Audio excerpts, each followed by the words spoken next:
ดี๋ยวละตอนนี้ปุ้นโอ้เดี๋ยวคุณพี่ละจัดการเลยอุ้ยขาครับมาออกอยู่ผีเองเนาะเป็นมืออ๋อโต้โอ้เลยมาใช่ให้ก่อนหมักเนาแล้วจ้ะขามันหอมแมงดอกแมงเลยหมักขาหอมบ่ได้นึกเลยว่าสิเดินมาเก็บเนาะนึกว่าแต่เพิ่นบ่ออกต้นหลุมจะได้กับบ่เห็น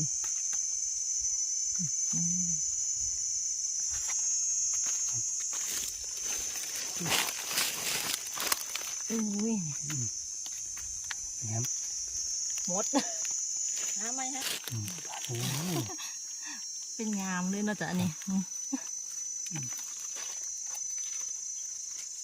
ดอกสวยงาม